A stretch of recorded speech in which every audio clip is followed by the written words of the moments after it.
I'm Harry King. I am a sophomore computer science major, and I have Asperger's syndrome, which is a mild form of autism.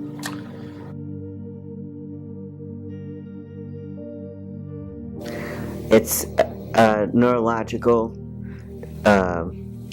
difference in the brain.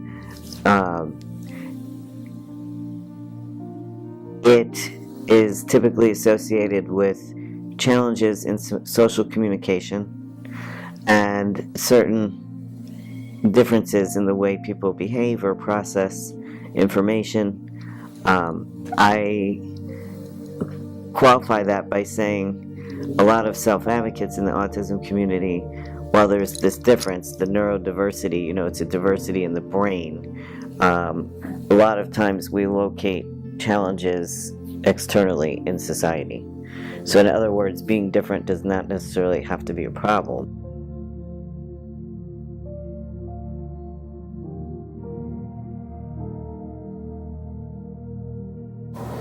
They kind of think of us as we don't have any place in society. We're not going to change the world, or we're not meant to be anything. We're just here to stay around and just lay waste for the rest of our lives, and that's completely untrue.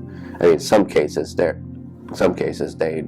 may not have the functional abilities to do some of the things that most people, neurotypicals, can do. But there's plenty of people who are on the spectrum who can definitely bring a lot to the table in any industry, really.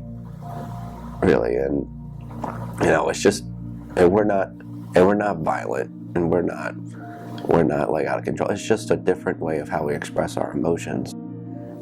I think there was a trend in our society which began in the 1800s, and there was kind of an intense focus on who's normal and who's not normal. And so if you had one of these brain-based differences, and there were differences in the way that you interact socially, differences in the way that you communicate, and differences in the way you express the things you're interested in, it became looked upon as pitiable. It's so tragic that you're not normal.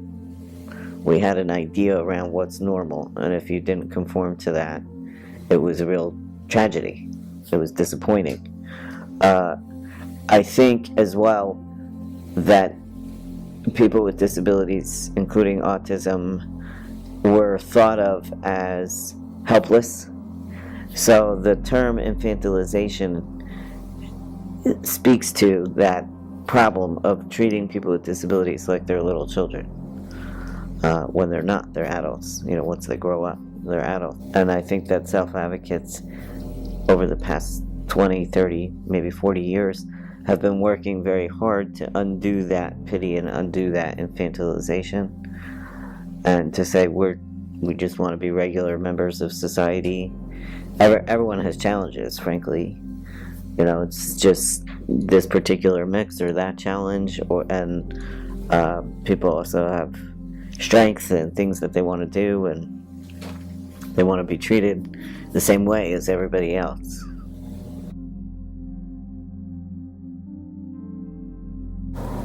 From society overall, I really don't recall that. Mostly it's been in school. It's been in school for the most part. They just kind of labeled me as the awkward kid, and it all. And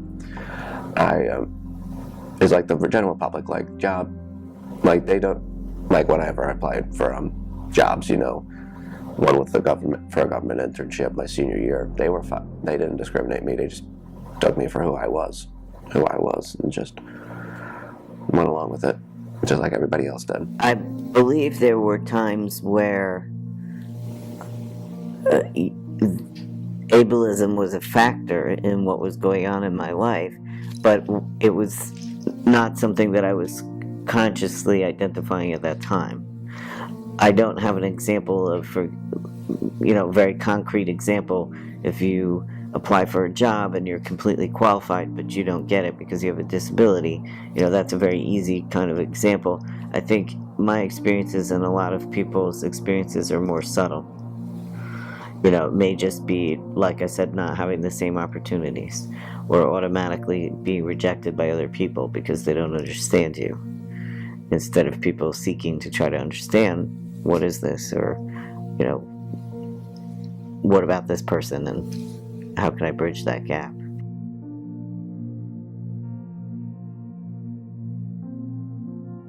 For the first 18 and a half years of my life, yes, but I've been dating this one girl for it'll be 23 months in a matter of days, I think Monday, and I'm truly blessed to have her in my life. And before that, that was kind of what those people were deceiving me about, just girls. It's just like, I just realized that I really didn't need a girlfriend to fill up my life. I was just trying to search for something that I just would have had to wait patiently to come. And also socially, I do have my group of friends. It took some time. It took some time to realize who my true friends were. I recently just broke it off with this one guy who has been selfish for like 7 years and just used me for his own benefit, and I wasn't going to have it anymore. So I stopped talking to him. So there's a common stereotype is that people on the autism spectrum have difficulty interacting socially. Not necessarily. It also depends on the age, depends on the circumstances, it depends on who you're interacting with. But frankly, that's true even for people who are neurotypical. Most children have some difficulty interacting socially. That's why there's grown-ups around to help. And then once, everybody grows up and gains a little maturity, that changes, and that's true for autistic people also. I really did not have much. I mean, I had like a little social group for about a year, from like 7th grade till maybe summer before 8th grade, but that's just about it. I never really had much of like a support group, a social group anyway. My mother, she seems really she's really supportive, she just shows me love. I mean, most of my family will show me love. They really don't disregard me as somebody, just their family member who has autism, but it's just our family member, we're family, and we're family, that's all that matters. My father treats me just like as if I don't have it. That kind of helps me prepare for the world I live in today.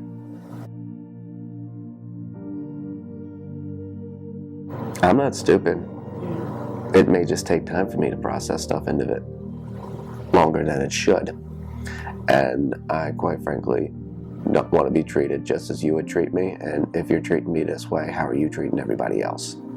I think the most important thing to realize is that people with autism or with any of these brain-based differences are ultimately human beings and have a lot more in common with other people than not. And they have the same basic emotions, the same basic,